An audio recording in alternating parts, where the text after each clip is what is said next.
ہمیں یہ پیغام ملتا ہے کہ ہم بھی کچھ قربانیاں دیں، ہم بھی کچھ اللہ کے رسول صلی اللہ علیہ وسلم کے دین کے لیے، اللہ کے رسول صلی اللہ علیہ وسلم کی سنتوں کے لیے، اللہ کے رسول صلی اللہ علیہ وسلم کی آنکھوں کی ٹھنڈک کے لیے ہم بھی کچھ قربانیاں دیں۔ آج ہمارے سامنے قربانیاں یہ نہیں ہے کہ ہمیں 40 دن تک گھر میں بند کر دیا جائے، ہمارے لیے قربانی یہ نہیں۔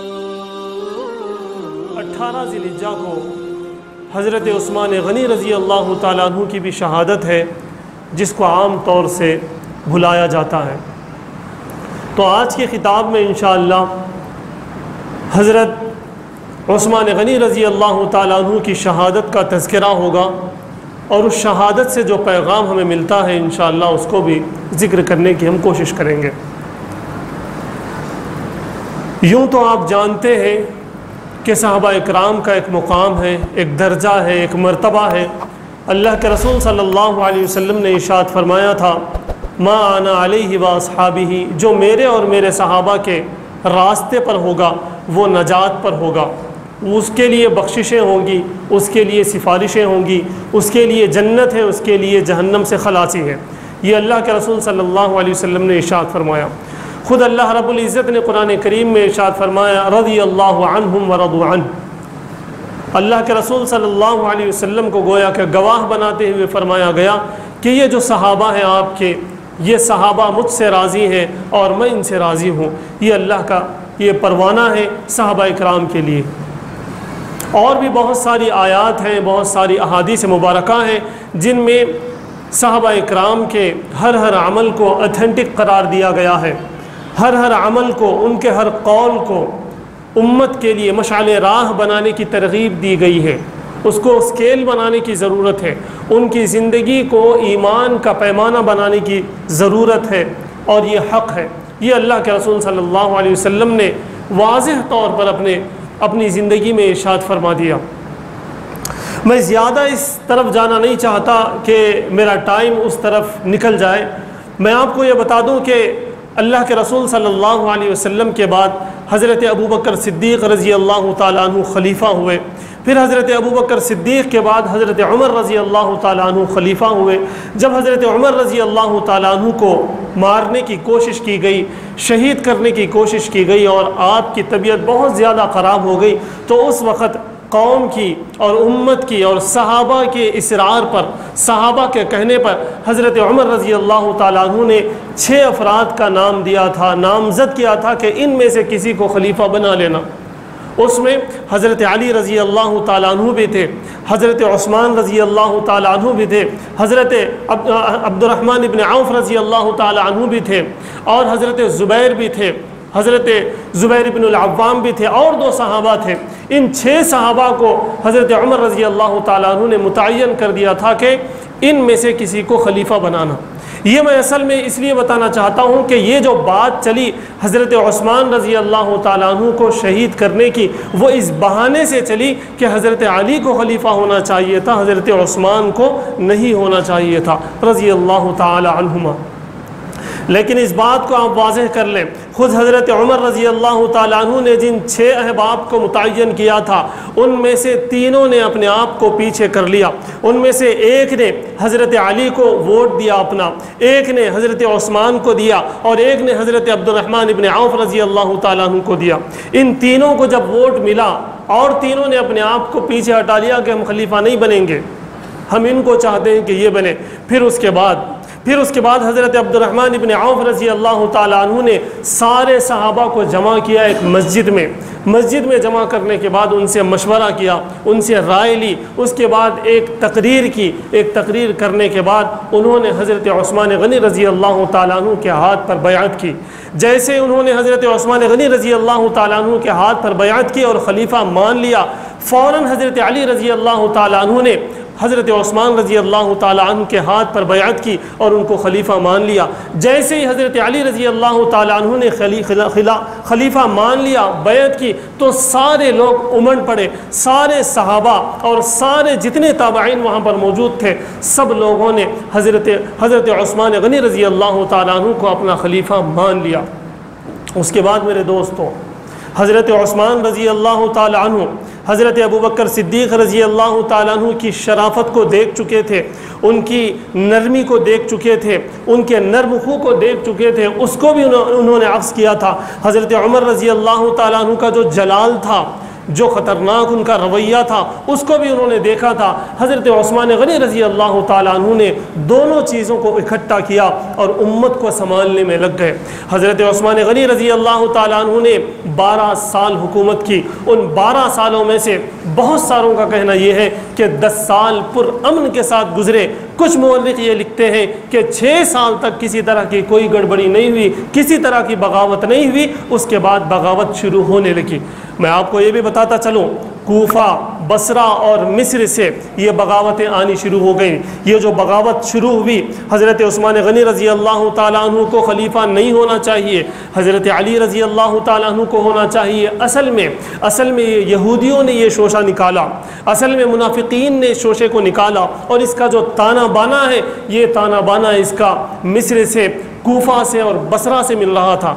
آپ رضی اللہ تعالیٰ عنہ، یعنی حضرت عثمان غنی رضی اللہ تعالیٰ عنہ کی جو شان تھی، جو شوکت تھی، ظاہر سی بات ہے اس سے بھی ان کو جلن ہونے لگی۔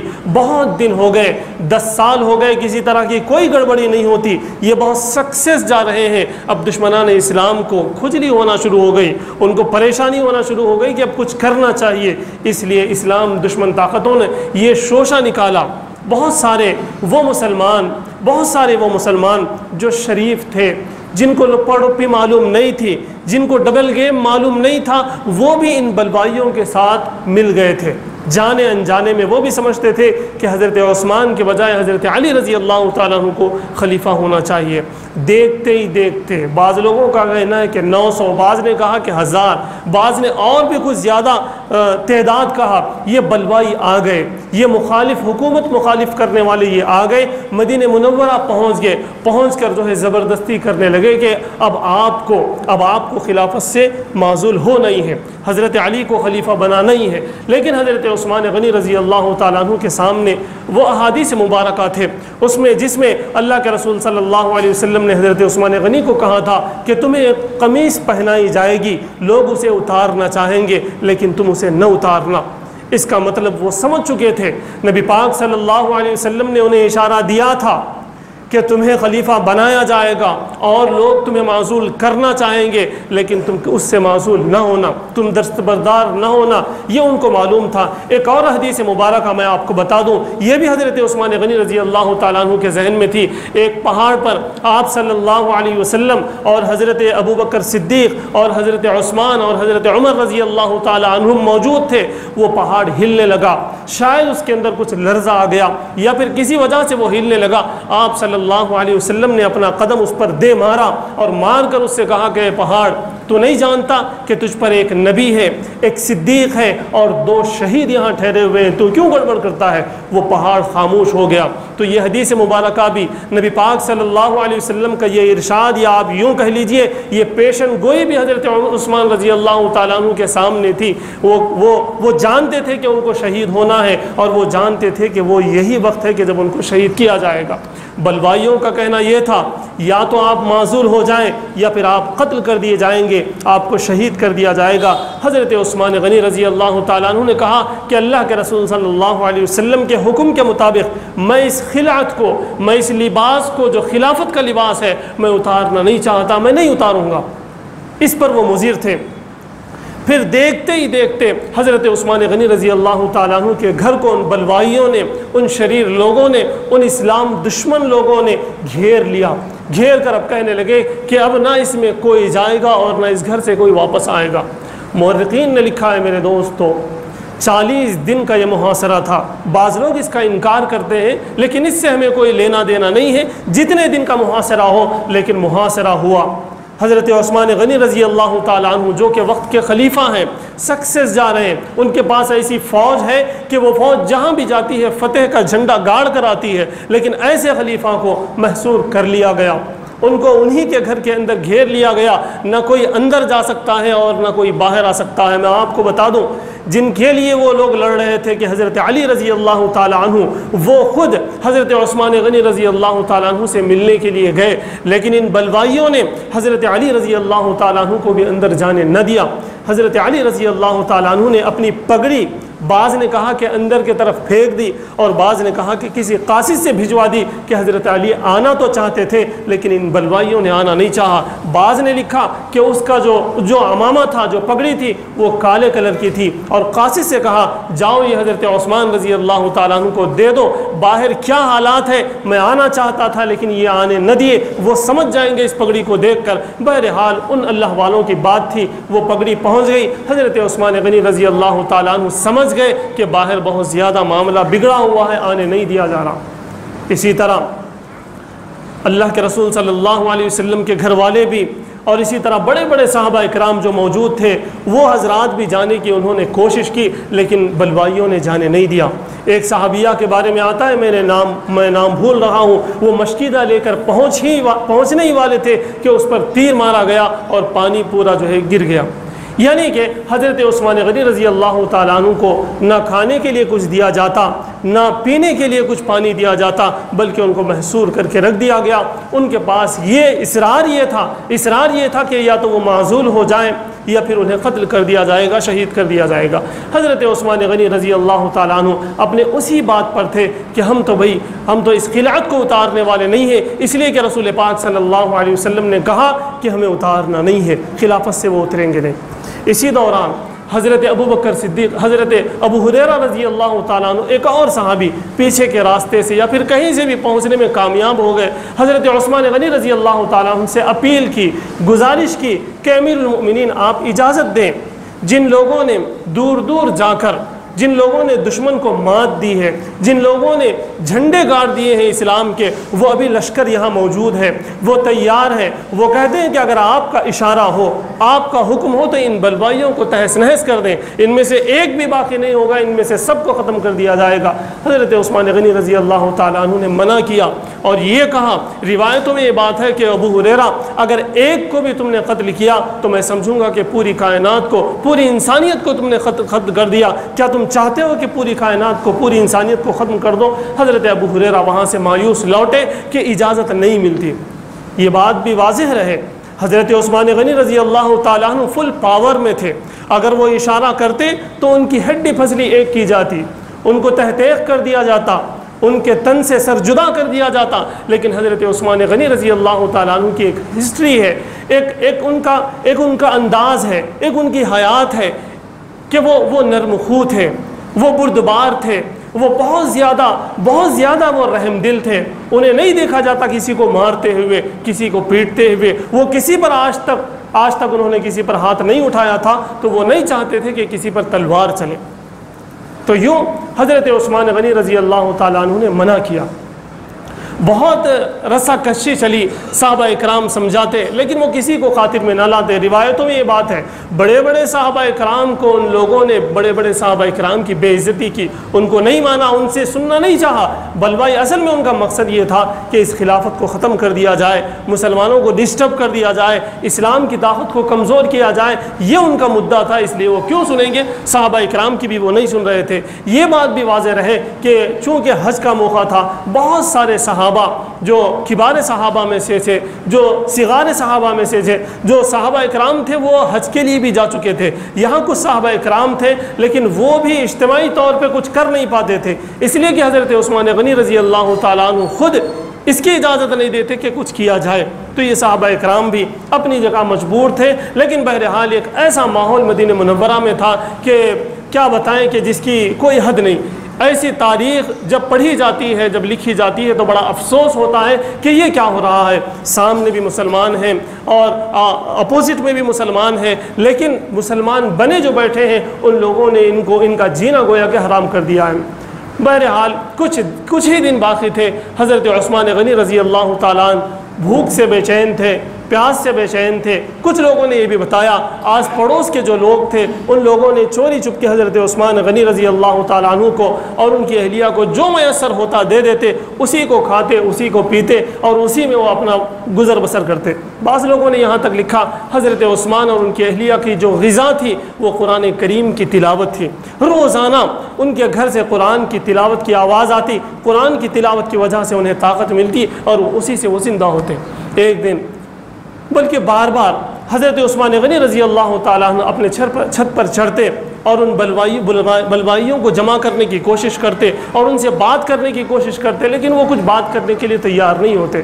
شہادت سے کچھ پہلے حضرت عثمان غنی رضی اللہ تعالیٰ عنہ اپنے چھت پر آ گئے، آ کر کہا کہ اے لوگوں سنو، کیا میں وہ عثمان نہیں ہوں جب مدینہ منورہ ہجرت کی گئی تو اس مسجد نبوی میں نمازیوں کے لیے جگہ کم ہو رہی تھی تو جگہ میں نے خریدی۔ اللہ کے رسول صلی اللہ علیہ وسلم نے کہا تھا کہ کون ہے جو اس جگہ کو خریدے اور جنت میں اپنا مقام پالے، تو میں نے وہ جگہ خریدی تھی۔ سارے بلوائیوں نے کہا کہ ہاں ہم جانتے ہیں کہ آپ نے خریدا تھا۔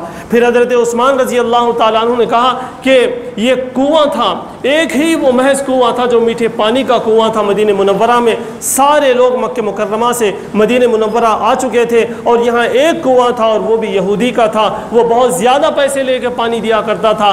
آپ صلی اللہ علیہ وسلم نے اعلان کیا تھا کہ کون ہے جو اس کنویں کو خریدے اور جنت کے کنویں کا مستحق ہو جائے، حقدار ہو جائے۔ تو اس وقت میں اٹھا اور 20,000 ریال میں 20,000 درہم میں نے وہ کنواں خریدا۔ کیا تم نہیں جانتے ہو اسی کنویں سے پانی سے مجھے روکتے ہو؟ یہ حضرت عثمان غنی رضی اللہ تعالیٰ عنہ نے کہا تو ان لوگوں نے کہا کہ ہم جانتے ہیں۔ پھر حضرت عثمان غنی رضی اللہ تعالیٰ عنہ نے کہا کہ کیا تمہیں غزوہ تبوک یاد نہیں ہے جس میں میں نے 900 اونٹ دیے تھے، 100 گھوڑے دیے تھے اور 5 کلو سونا میں نے دیا تھا مدینے والوں کو، اللہ کے رسول کو، اسلام والوں کو؟ کیا تم نہیں جانتے؟ تو ان لوگوں نے کہا کہ ہاں ہم جانتے ہیں۔ ان لوگوں نے گویا کہ یہ کہا کہ ہم اور بھی چیزیں جانتے ہیں کہ تم جو ہے آپ جو ہے بالکل اللہ کے رسول صلی اللہ علیہ وسلم کے محبت میں شرسار ہو، آپ رسول صلی اللہ علیہ وسلم کے داماد ہو، دوہرے آپ داماد ہو، ہم سب کچھ جانتے ہیں، لیکن ہمارا مدعا اب یہ ہے کہ ہم اسلام کو کمزور کر دیں، ہمارا مدعا یہ ہے کہ اسلام کو ہم ڈسٹرب کر دیں۔ گویا کہ یہ ان کی بات تھی۔ حضرت عثمان غنی رضی اللہ تعالیٰ عنہ نے کئی چیزیں ذکر کی جو انہوں نے مسلمانوں پر احسان کیے، جو انہوں نے اسلام کی ضرورت پر کام آئے۔ اس کے باوجود میرے دوستو ان لوگوں نے آپ رضی اللہ تعالیٰ عنہ کو قتل کرنے کی کارروائی انہوں نے شروع کی۔ میں آپ کو یہ بھی بتاتا چلوں کہ حضرت علی رضی اللہ تعالیٰ عنہ نے اپنے بیٹوں کو حضرت حسن اور حضرت حسین رضی اللہ تعالیٰ عنہما کو حضرت عثمان رضی اللہ تعالیٰ عنہ کے گھر کے دروازے پر ٹھہرایا تھا تاکہ کوئی اندر گھسنے نہ پائے اور حضرت عثمان کو کسی طرح کی تکلیف نہ ہو۔ لیکن روایتوں میں یہ بات ہے حضرت حسنین نے ان سے مقابلہ کیا، ان کو جانے نہیں دیا، یہاں تک کہ وہ زخمی ہو گئے۔ جب وہ ان کو روک رہے تھے اسی اثنا میں پیچھے کی دیوار سے حضرت عثمان رضی اللہ تعالیٰ عنہ کے گھر میں وہ بلوائی پہنچتے ہیں اور حضرت عثمان رضی اللہ تعالیٰ عنہ پر وار کرتے ہیں۔ بعض نے کہا کہ ایک لوہے کی راڈ سے حضرت عثمان غنی رضی اللہ تعالیٰ عنہ کے سر پر مارا گیا، جس سے آپ مدہوش ہونے لگے۔ پھر تلوار چلائی گئی، آپ رضی اللہ تعالیٰ عنہ کی اہلیہ نے تلوار کو روکنے کی کوشش کی جس سے ان کا ہاتھ کٹ گیا۔ اس کے بعد بتایا جاتا ہے کہ آپ رضی اللہ تعالیٰ عنہ کے پہلے ہاتھ کو کاٹ دیا گیا۔ حضرت عثمان نے کہا کہ یہ وہ ہاتھ ہے جس پر اللہ کے رسول صلی اللہ علیہ وسلم نے بیعت کی ہے، کیا تم اس ہاتھ کو کاٹنا چاہتے ہو؟ لیکن بلوائیوں نے یہ نہیں سنا، کچھ نہیں سنا۔ حضرت عثمان غنی رضی اللہ تعالیٰ عنہ کے سینے پر چڑھ کر بیٹھ گئے اور آپ رضی اللہ تعالیٰ عنہ کے گلے کو کاٹ دیا اور سر کو تن سے جدا کر دیا۔ یہ وہ شہادت تھی، یہ وہ جو شہادت تھی جس پر گویا کہ آسمان رو رہا تھا، زمین رو رہی تھی، فضائیں رو رہے تھے، صحابہ اکرام اشکبار تھے۔ یہ بات معلوم تک نہ ہونے پائی۔ بعض روایتوں میں یہ بات ہے کہ 2 دن تک حضرت عثمان غنی رضی اللہ تعالیٰ عنہ کی لاش اسی گھر میں پڑی رہی۔ 2 دن کے بعد معلوم ہوا تو صحابہ اکرام وہاں جا کر صحابہ اکرام نے اس کو نکالا، نہلایا، کفنایا، پھر دفنایا۔ جب بھی صحابہ اکرام کو یہ خوف تھا کہ کہیں بلوائی آ جائیں اور قبر مبارک سے کھود کر پھر اس کی بے حرمتی کریں، اتنے مظلوم شہید حضرت عثمان غنی رضی اللہ تعالیٰ عنہ ہے۔ آخر حضرت عثمان رضی اللہ تعالیٰ عنہ نے اپنے آپ کو شہید کروایا۔ حضرت عثمان غنی رضی اللہ تعالیٰ عنہ کے پاس پاور تھا، فوج تھی، سب کچھ تھا، لیکن اس کے باوجود انہوں نے یہ کیوں اقدام کیا؟ اس لیے کہ رسول صلی اللہ علیہ وسلم کی پیشن گوئی پوری ہو جائے، اس لیے کہ اللہ کے رسول صلی اللہ علیہ وسلم نے جو دین لے کر آیا ہے اس دین پہ کسی طرح کی کوئی